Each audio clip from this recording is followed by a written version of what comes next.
don't me like me up. I want to be live, but I swear not easy. My been rapping my own man, and girl, my get with doing, I'm breaking the profit. On my way, people calling me names, all the trouble I see, I do at the peace. When no suffering, no sources, I can't pay the code, only how I get paid. Sooner or later, my hustle pay. Let pay, and I'm rushing myself.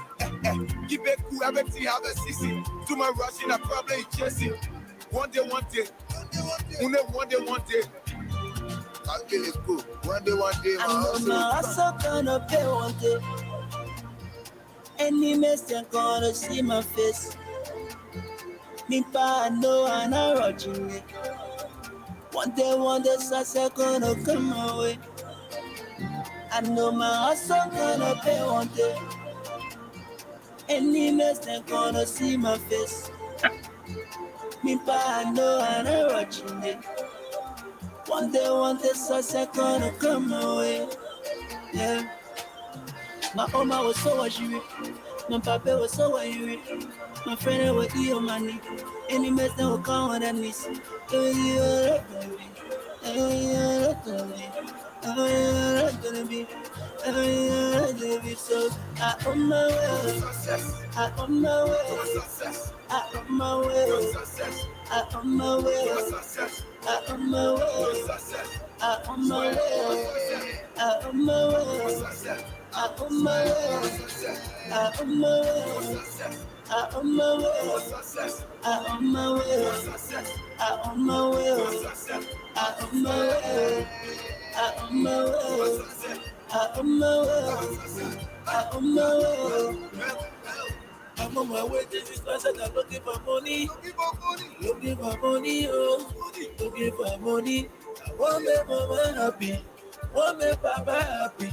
Want me all my brothers and sisters to come around me. Yeah, Capilico, right now in the hustle.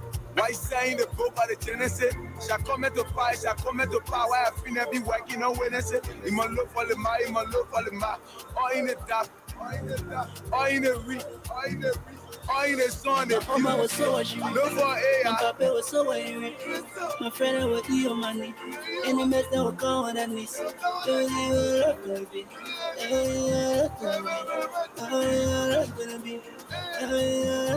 So I on my way. I on my way. I on my way. I on my way. I on my way. I on my way. I on my way. I on my way. I on my way. I on my way. I on my way. I on my way. I on my way. I on my way. I on my way. I on my way.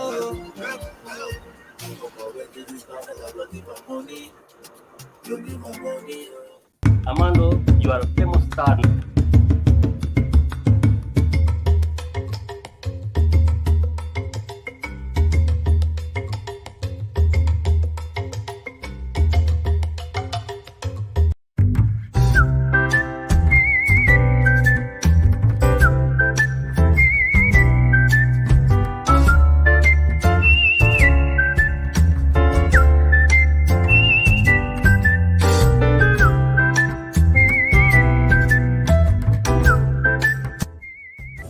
Good morning, ladies and gentlemen. This is the Tony Commander J.R. Glapohkpa Chesson.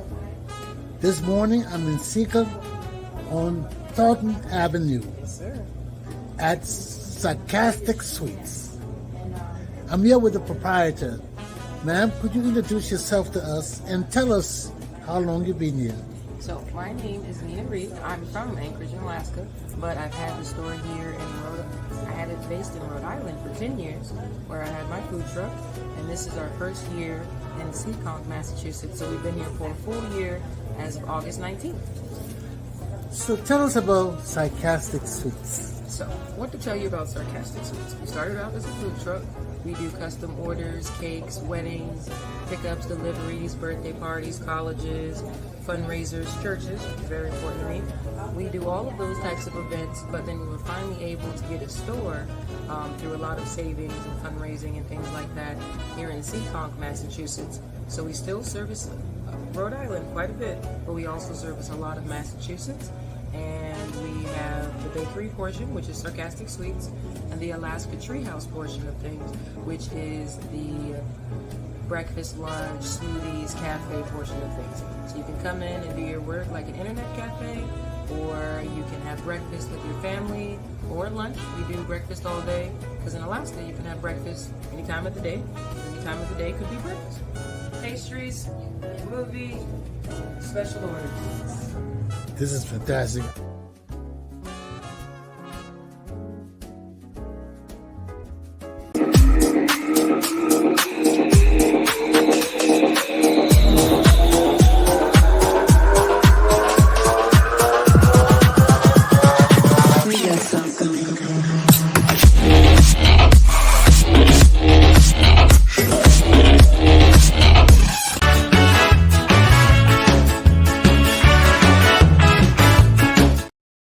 Good morning, ladies and gentlemen. Welcome to Tony Commander J.R. Glapohkpa Chesson Talk Show. Today is TGIF. Thank God it's Friday, December 9th, 2022. We wake up this morning to the low 30 degrees, I think. Low to mid 30s. I think we're going up to the mid to upper 40s this day. So, whatever you got to do, just do it. Take heed and govern yourselves. Safety first, your seatbelts. Kids, be safe. Okay? Brittany Griner is back home. She just landed on United States soil. Our basketball player who has been incarcerated in the Russian Republic and was released yesterday, or day before yesterday, has arrived on American soil this morning. As I'm talking, they're going through checking her in and doing things. So she just arrived a few minutes after 5. Welcome, Brittany. And best wishes with the rest of your life. Okay? So, what's happening in our country, Liberia? We know that the U.S. ambassador said there will be more sanctions. We know also that this East International company that built RIA Highway is owned by McGill, the controller of Liberia at the finance ministry, and his wife, who is the PCC boss, the procurement. The people making some big money in Liberia. The main controller of Liberia. You know how much people make? Besides the regular pay, the undercut, the under table things. Ah, Lord. Oh, then his wife for procurement again, Lord. Then they own the East International company that building RIA and fleecing Liberia out of so many millions of dollars, and they can't even do the work. They can't even do the work. Well, controller and a criminal McGill and his wife, the controller wife, know about building a highway, constructing a highway. You see how the people just messing our country up, messing it up, from administration to administration. We have nobody we can count on in our country. We have no patriots. Everybody just come that they start off good when you look at massive stealing, the massive nepotism, the massive corruption. I mean, we just go down the hill. Also, the court. The court just issued an arrest for our Solicitor General, the acting guy, for not following through his cases. We got all the delayed cases and people in jail, man. People sitting in jail for weeks and months. Their cases haven't been heard yet. What's going on? And these people ain't got nothing to do in Liberia. What kind of work they got to do? We said. He will face the judge this morning, acting Solicitor General. And now Gongolo says that, Tier 1 Gongolo says that Louis Brown is immoral. He has no audacity to be calling any protest for his behavior on the Charles Taylor regime. Okay? He was some security chief and all the killing and ripping and roguing and stealing and crimes that went on. Where was he? Okay? So let me put up my topics for this morning because we got some serious things to discuss, about our country. Maintaining our fragile peace is in our own best interest. 2, Liberia's education system must achieve a more comprehensive, balanced curricula for our schools. I started talking about it yesterday. Comprehensive means inclusive, everything brought into focus. It must be balanced. Our school system is very unique. It's already unique because even in our law school, we do more law courses than regular schools in America, in other countries, because we add our customary law and we add, of course, we added to the law. We got customary law and some other local law that we have to deal with. So when we add these laws to our curricula, for the law school's curriculum, it expands the status for the courses you got to do, the number of courses you got to do for graduation. So the same thing with this comprehensive study for our people to graduate. What I say is, we talk about it in my next issue because I started talking about it. I brought it out, and we just touch on it a little bit today again. Okay? So you see my topics. Let me just bring my ads in. My people know that I still thinking about them. I haven't forgotten them. I didn't play some of the ads yesterday. I was so busy yapping and talking about everything I needed to talk about. So let's get to our sponsors.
How long has this business been in operation? We've been in business for about 5 years now.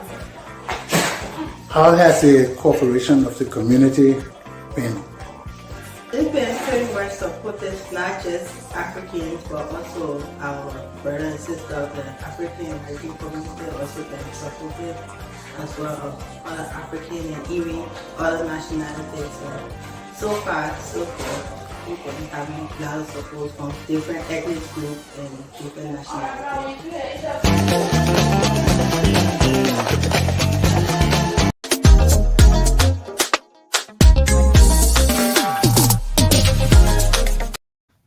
Maintaining our fragile peace is in our own best interest. What does that mean? We can't do anything in our country until we can demonstrate further that we are a more peaceful people than we have been. Yes, we came to the war, but throughout Ellen Johnson's Sirleaf administration, she didn't try to make us a self-ruling nation. Yes, you are in power, but we have foreign forces protecting her. That was not a Republic of Liberia. That was the Mickey Mouse government that Ellen Johnson was serving under. Because there's no way a president can be a president of a nation and call themselves a sovereign nation when you got foreign people from all over the world protecting you. So it's just a farce. So actually, Ellen's 2 terms of leadership was a joke. It was an experiment to see if we could maintain ourselves after she leaves, after she did what she had to do in her country and left. Then we'll have a full Liberian government with a military and everything like we have now, even though we still have not come under this satellite state. What is a satellite state? A satellite state, that means that we have lost our sovereignty because of the war. We lost our sovereignty. We didn't have no government. We have warring factions. When we got together, the whole while Ellen Johnson said it led us in an observation period, or to see if our democracy will hold. That's why we didn't have our own military. We have foreign forces there because the international community could not trust Liberians to govern ourselves. And they had this woman there. They had to protect her too. Although she had some sort of autonomy, that means she could run her own government by herself and make decisions by herself, she still had foreign forces. So as long as foreign forces occupying our country, we are a satellite state of the international community, which we are still somewhat, because our military is not to full strength. This is still sort of an experiment of self-governance now. We're going back into trying to see if we can cover ourselves again. So we got a small force, military force, small arms and weapons to see if we can run our country. So that's the experimental stage we're in now. You see, when we become a full nation, we don't know. But we have the potential, my people. When I look at my people and see the low, meager level and state of existence of my country and my people, I get mad. I get mad because I know we have the potential to be a great third world nation. We don't have to be like America. We don't have to be like France and Britain. No. We just have to be able to maintain ourselves and have the integrity to stand among world nations and leaders and say what we want to say. We're all being afraid. We're all being pushed around. We're all taking bullshit. We don't have to be warring people. We don't have to be like Gaddafi, bombing planes and all this. No, we can still be civil. Sit at the United Nations where people talk with them civilly. And how we're talking, I tell you, no, I'm not doing it. You better believe, no, I'm not doing it. I ain't going to be yelling and knocking the tail. No, I'm not doing it. No, I was just saying, that ain't my book. That ain't my book. And when I tell you that, you better believe it. Because I ain't going to demonstrate nothing. With my people behind me, and we have a cohesive, collective leadership. Why sitting like knocking table and acting crazy and all that shit for? I ain't got to do that. I just tell you what I got to tell you. And we talk civilly. I say, okay, I see you. You don't agree with me. I'll see you next time, brother. When we ready, call me, okay? You're my number, okay? And I'm mad. I just tell you what people told me to tell you. And I'm mad, okay? Just call me, okay? Please. It's finished. That's the Western way. You ain't gotta be banging the table and knocking your head down. You're la la la la la la. And you ain't gotta be doing that shit. Just tell the man, what you gotta say, okay, brother, we can't do that, man, That ain't kosher. That ain't right. I don't think my people can hang with that, brother. We love you. We love you, deep love. But we ain't doing that shit. Okay, yeah? So, you wanna smoke a cigar before I leave? And he said, no, we'll smoke a cigarette or a joint. No. Look, I'll see you later, brother. See you hanging there. Y'all go on. We ain't got to be banging the table and yelling. This is the modern world. Only idiots and nuts do that with the Western world. I mean, you don't understand the white people. You don't understand the Western people. You don't got to be banging the table and knocking your head on the table and jumping over the bars and trying to do the flip to get your point across to the people. Just sit to the table and tell them simple English, like you speak. But just be sincere. Don't tell the people something that you're doing something else. Or you're trying to undermine their actions and whatever.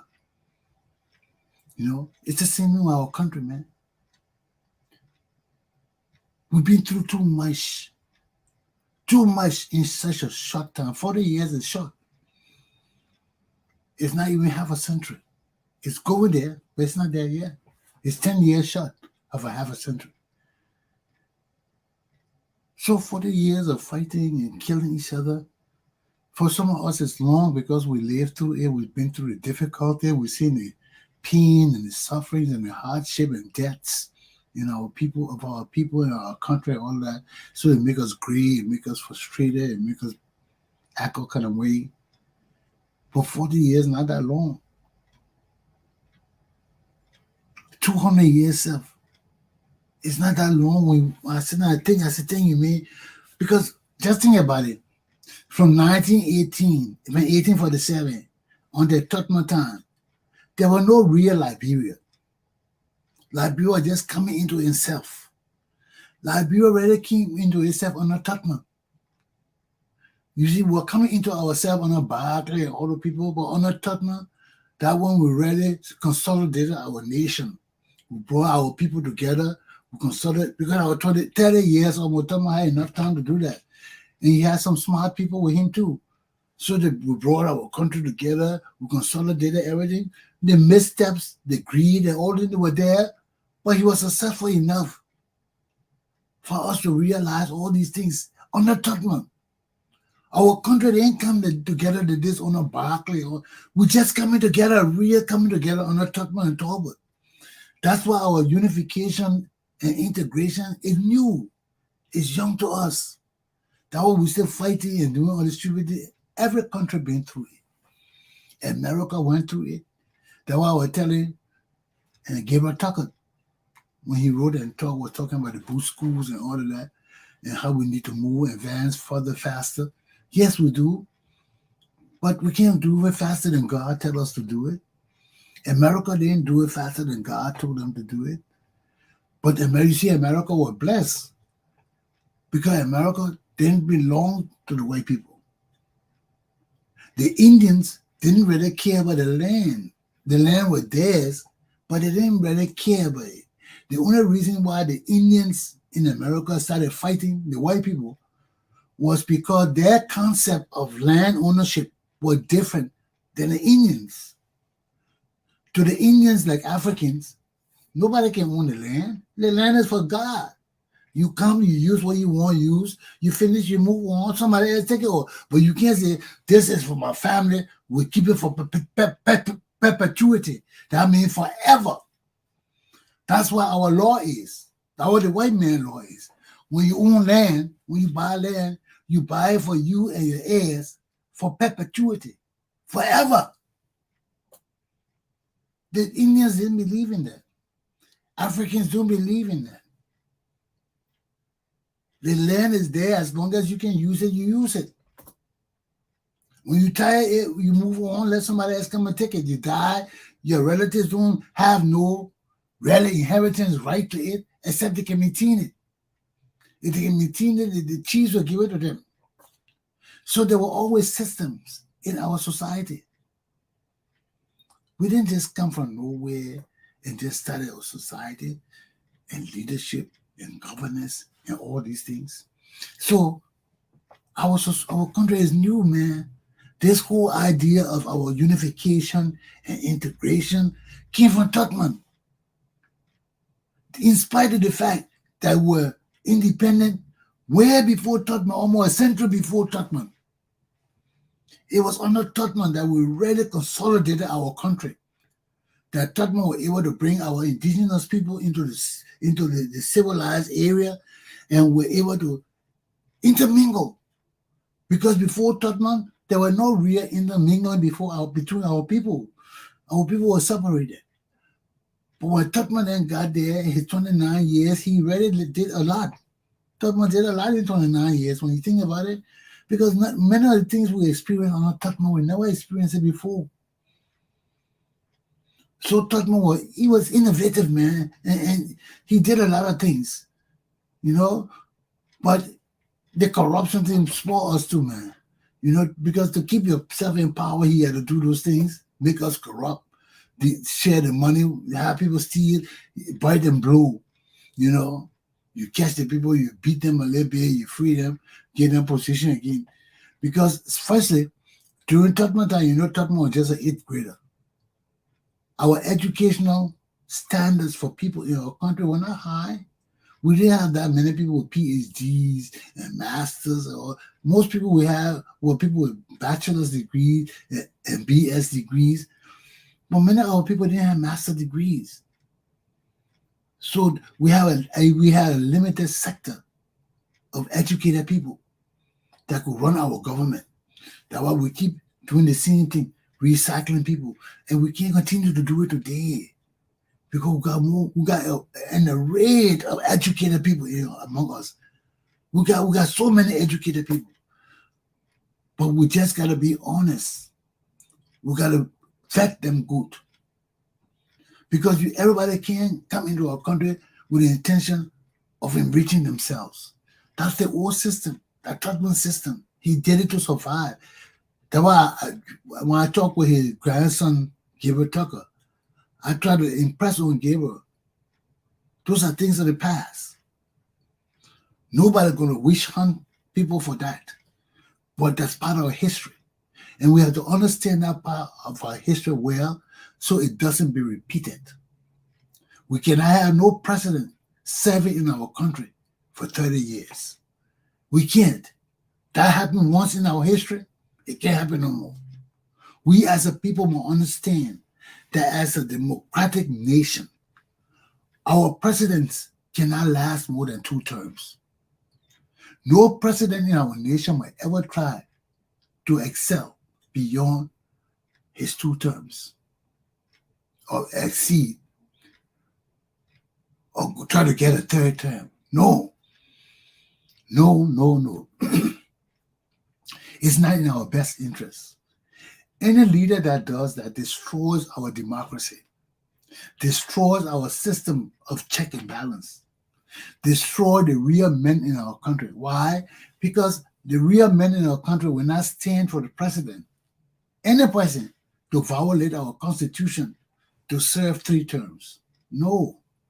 2 terms is enough. The longer you stay in power, you deter our democracy. Our democracy has to be refreshed with new ideas, with people coming in from different backgrounds and bringing new innovations to our democracy, new ideas where we can vet each other, we can compete with each other, we can debate each other, we can strive to continue this continuum of unity and still have competition, opposition, everything within our peace continuum. That's life. You got to have opposition. There is nothing you can do without opposition. Even in church, even in the holy realm, we got Satan. So that's just an indication of the real fabrics that make up life. There will all be opposition to everything. And how we deal with our opposition, how we deal with our society, how we collectively approach things that need to be approached for our peace and safety and in our best interest will all determine the kind of people we are. So let's look at our peace right now. The whole while, this issue about our Major General of the Armed Forces of Liberia, Prince C. Johnson, been going on. I've been silent, basically. Because I wanted to know, I was waiting to hear all the ramifications, all the different aspects to his statement. Because when he made his statement, people were coming up condemning it. But if there's no real law against it, if we have no real law telling him, look, man, you can't do this, you can't do that, then you can't hold him really. We can try to chastise him to say it's not in the best interest of the country. You know, those things you see are not good. But if there's no real law on the book that's saying, look, for the peace of the country, we have to maintain stability between civil and military life. For our national security, that's imperative. And that's why they put that in our Defense Act. You see, if we had no Defense Act, if we had no laws on the book, if we just had a constitution, then the military would say nothing. Because he right, what he's saying is, hey, people been calling me, whether it's true or not, but we're meeting the peace. And I will touch on that too. But we're meeting the peace. That's his job, to maintain the peace. Because even in the act, it says that the military will assist when the president approves it. So even though he's talking to that, he know he can't really act until the order comes down from the president, but he wanted people in advance that we're standing by. Okay? So if there were no laws, if there were only the Constitution, he could do that. I see nothing wrong with with him warning people. People say, oh, it was because of Louis Brown thing. It doesn't matter when. He didn't point to any instance. But the point is, now we have a law against that. We have a law that says every action of the military with the civilian world must be approved by the president. So with that law there, the major general cannot come in the civil world and make any statement regarding what was going on in our country, the peace, stability, nothing, without the approval of the president. You know, first, when I heard it, I didn't intervene. Because when I heard people talking, I didn't know there was a law or whether it was just a constitution. So I was debating it in my mind. I said, well, the man is the defense minister. He's not coming and saying he will bring the army in right away. We have to interpret what he's trying to say. He said they're standing by. What does that mean? So if there were no law to it, perhaps his statement would have been permissible to some extent. Because he's not saying he's coming to join. He said he's standing by. He's giving a caveat to would-be troublemakers who will disturb the peace. But when we have a Defense Act that plainly states out when the army can interact with the civilian world, then that's an issue when the major general comes out and make a statement. Secondly, we always talk about national security. We always talk about police and all these things.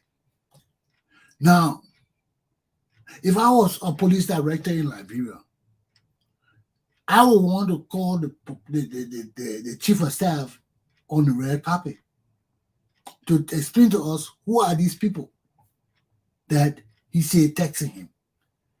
Because when our people begin to text the military and asking them to overthrow, we look to conspiracy. We look to terrorism. We look to all those things that we have tried to avoid in our country for so many years.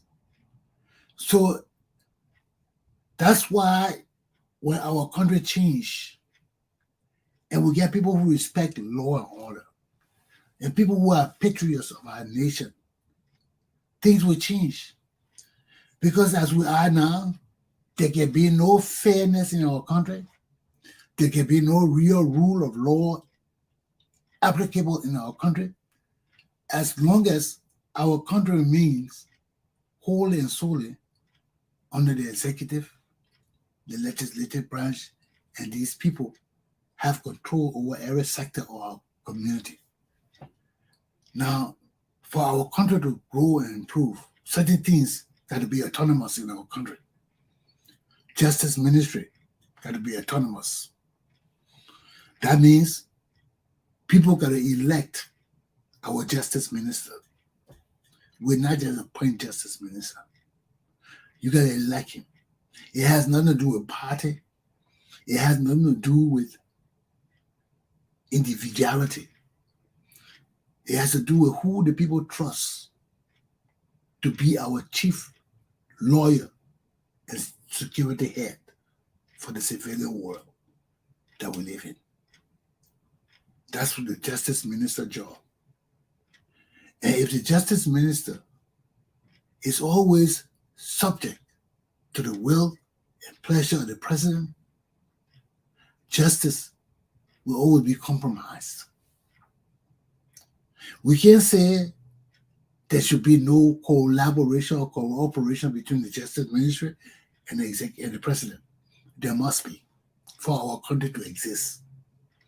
They can't be opposite and antagonists. They can't be fighting each other. No. That's when our country becomes mature, because the Justice Ministry is there to implement law and order and to prosecute people, the criminals in our country. He got to work in concert with the President wholeheartedly for national security issues. So we need mature people in our country. We need mature leaders, not the children who will just go there and be fussing because we elect you, because that has been the fear of our government for so long. If we elect a attorney general, that we're fussing with the president, and the president will not have full power. No.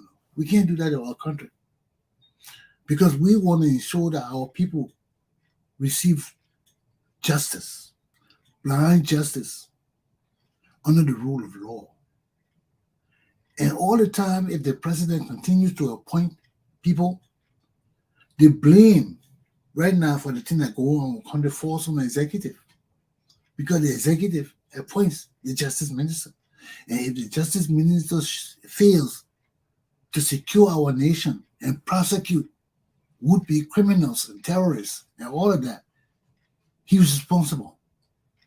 But if the Liberian people are responsible to elect our justice minister, when our justice minister goes there, he's serving at the will and pleasure of the Liberian people. The president can't fire him because he's there for his term. However term the attorney general is supposed to serve, he will serve for the next term. So at that rate, the people will elect those in our community that they have examined and vetted themselves based on their track record, and vote them into office to head our justice. So anything go wrong with the justice ministry, the justice minister incompetent, he messing up, the people take the blame too. Then we can go after him too. What else needs to be autonomous for our country to live and survive? The LACC. Police can be under justice ministry. Police is for public safety. Police is not basically there for security issues and all of that, but they're there for public safety, some aspect of security and all of that.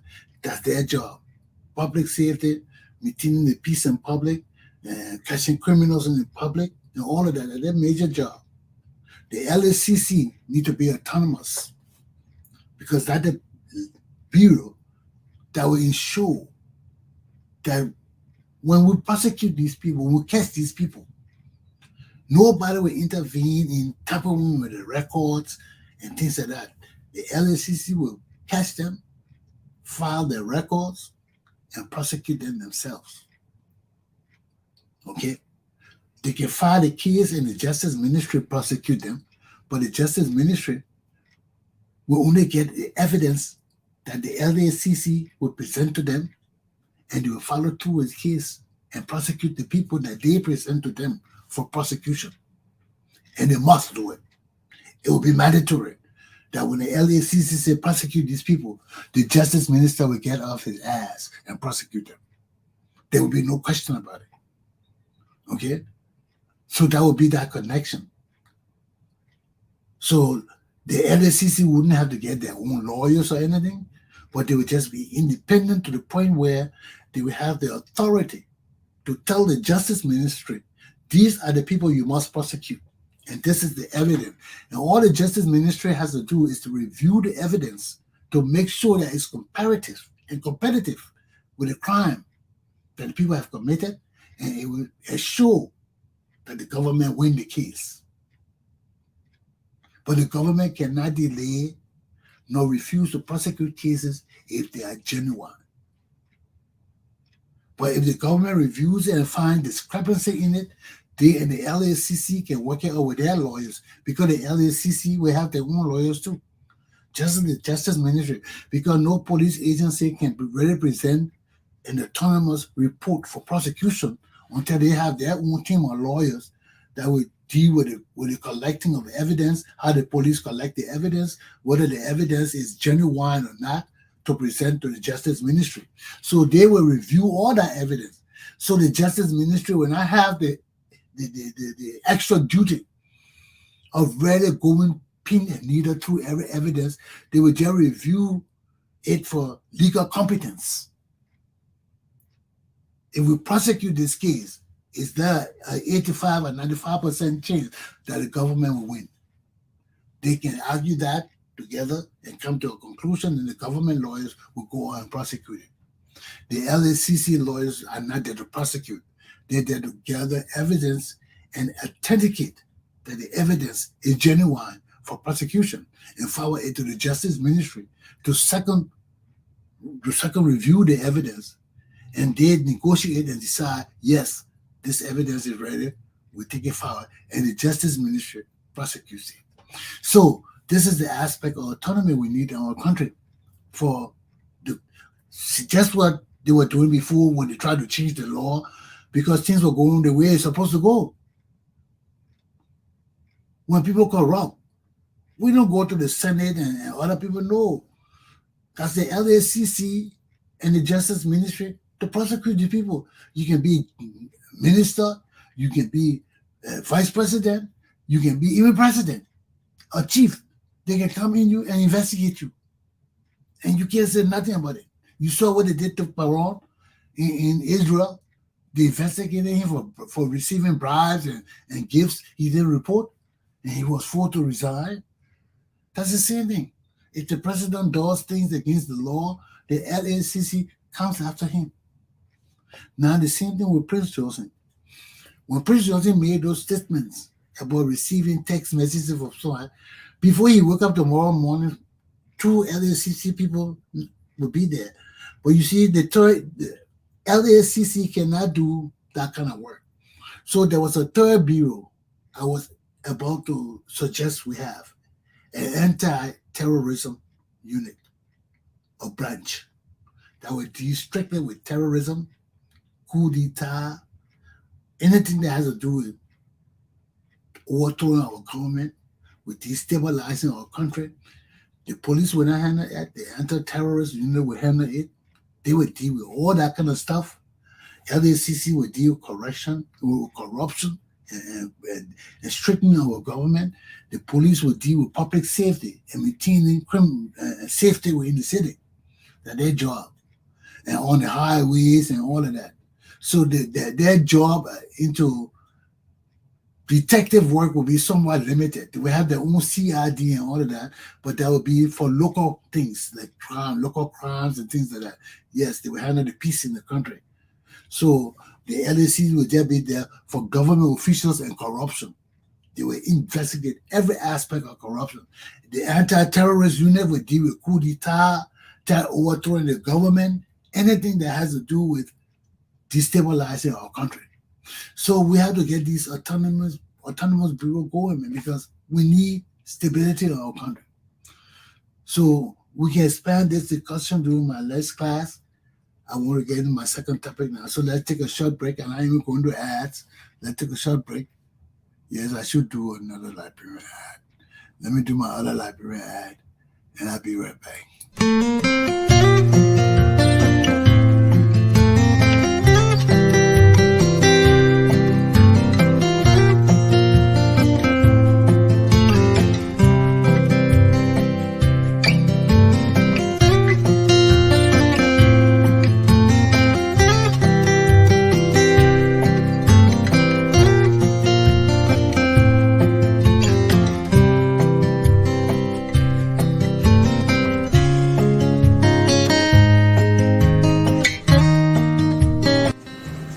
Good morning, ladies and gentlemen, and welcome to the Tony Commander Glapohkpa Chesson talk show.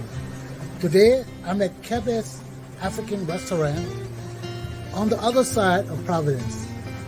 And she is right here. Please introduce yourself. My name is Kebe McCann. Now, Quebec has been here for a while, and this is one of our Liberian restaurants. So, Quebec, tell us how long you've been in this spot and why you decided to get into business. I've been in this spot for 14 years now. I decided to open this restaurant because of helping people, going out and feeding the homeless, and we need a place to where the food be cooked. And I opened this restaurant. Since then, I'm still at the same place, 850 Admiral Street. So how has the community responded to your effort? Well, the community has responded greatly to my efforts. I do successful feed the homeless, and people have embraced the business, and it led me to move forward to Liberia to open the orphanage for children in Liberia. Wow, you have an All orphanage? from this restaurant. You kidding me? And because of the customer has been very nice to me and loyal to me, I was able to go to Liberia 3 weeks ago and open an orphanage in my late mother's name, Eugenia Bright, Where is the orphanage? in New Georgia, Liberia, Liberia. Wow. So what message do you have for your customers? Well, my customers are very loyal to me, and they are very faithful. They always help me when we're doing the backpack giveaway for children every year, which will soon be coming down end of the month.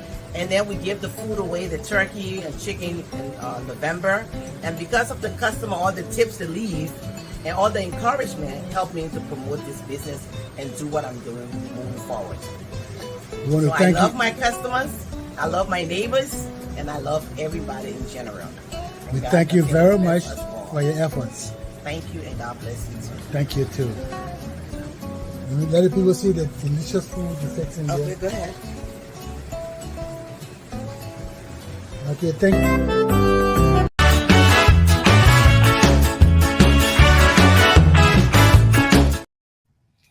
Yesterday we talked about our education system and how we need to make it comprehensive, more comprehensive. It's already comprehensive. We need to just expand it a little more. And when I say expand, we need to bring different things into our educational system. I talk about our tribal schools and all of that, how we can add aspects of those tribal schools, but I didn't talk about military. We can add the component of our ROTC to our military too, where that will be a part of from high school. People can start doing military training, preparing themselves to decide whether they want to go in the military permanently or they want to just do service. But there will come a time in our country, we may also have to do just in Ghana and Nigeria is to have the students serve 1 or 2 years military service or some kind of adjunct military service before going to college. That is, if we can offer free college education. Because under those conditions, if we set it up right, we can afford to offer free college education. If our students will leave high school and go to 1 or 2 years government service, where they go teach in the schools and things like we need teachers. So if people graduate from high schools, they do 1 or 2 years of country teaching the elementary schools and in the first grade schools. Those in the colleges who want free education, they do 2 years of college, high school teaching, and we'll get our teachers. So all this is in a comprehensive teaching educational system for our country. We got to use our students to be teachers now because we got to be innovative, just like Ghana and Nigeria. But we don't have to follow the same system. We can set our system up a little different. We can be innovative. That's why we need a commission to look at different things. We need a commission to do a comprehensive study of every aspect of our education. Because right now, our high school is not comprehensive enough. We don't have vocational schools. We don't have ROTC, officer training program, all of this. We don't have those things. And our military will not improve until we add those components to our formal educational system. Because we got to train our leaders. Or from sergeants up, they have to have some concept of leadership.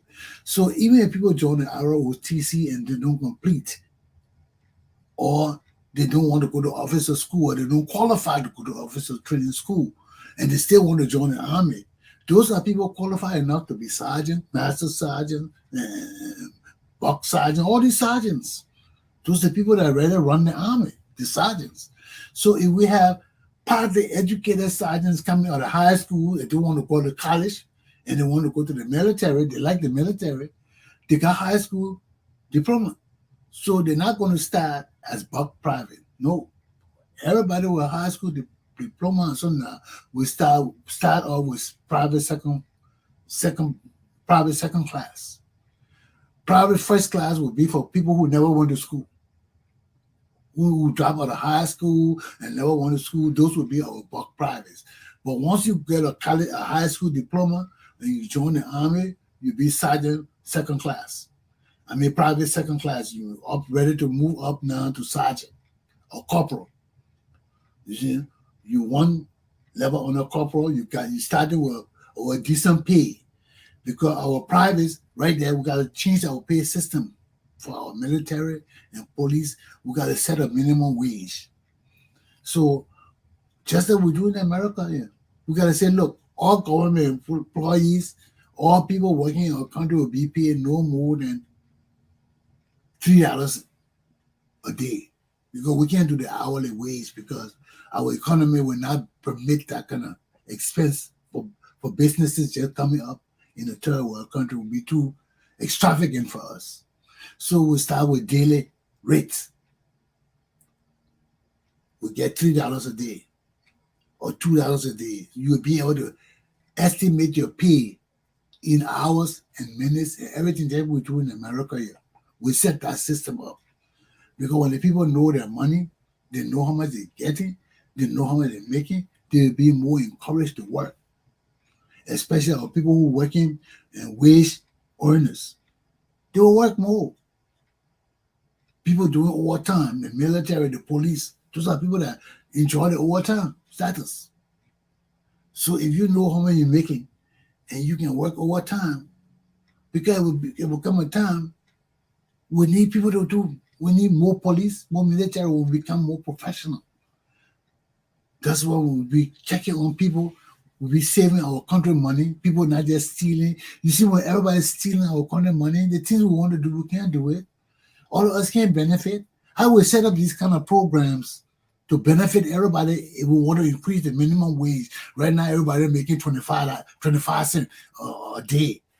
So we want to raise the minimum wage. Say everybody that bureau must make $2 a day if you're working.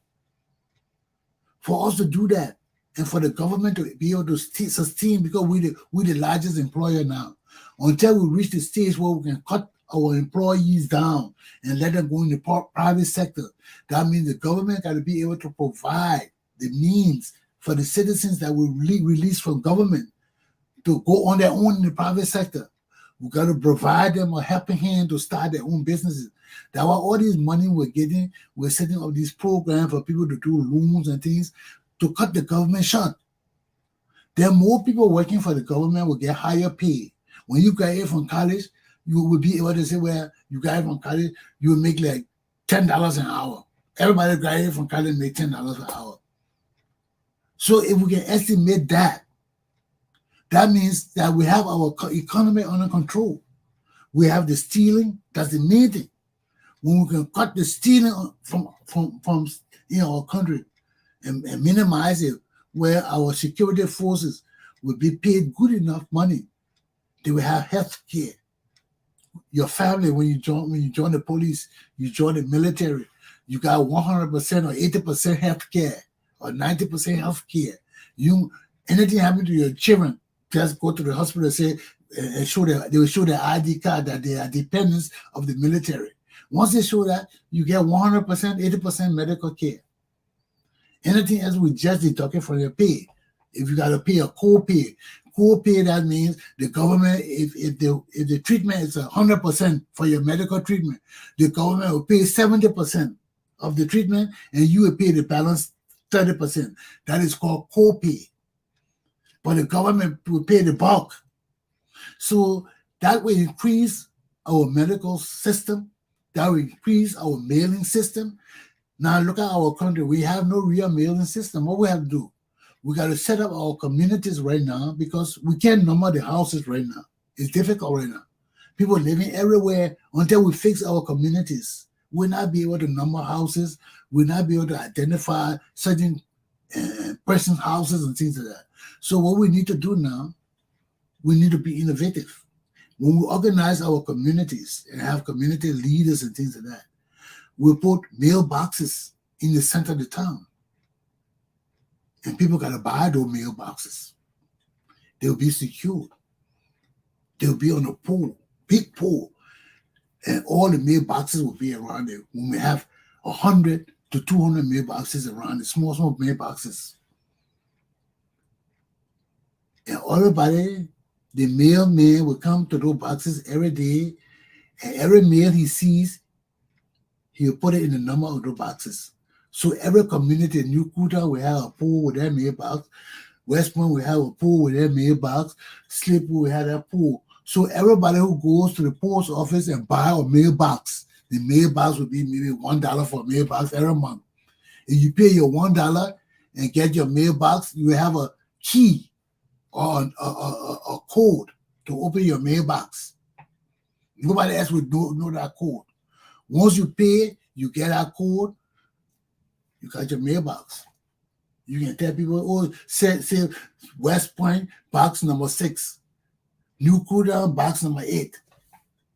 So right there, the mailman knows when he comes to New Kuta, the big pool there, all the boxes there will be 100 boxes because we see how many people in the community want to buy boxes. You know, everybody will not buy a mailbox. Only the people who won't receive mail and got money, but those mailboxes will be secured. Those are innovative ways that we can change our system. We don't have to go to houses to deliver mail. No, we just do a center mail area where the mailman will come from the post office every day, go to each community, go to the mailbox. He will have the key to open all those mail, a master key, and he will go with security too, because you know people will not attack the man in a place to take people mail. So these are just innovative things we do to change our whole system, to be comprehensive.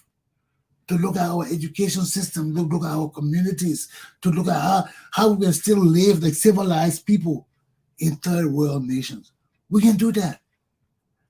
And God bless me too. I've traveled to many countries in the Caribbean.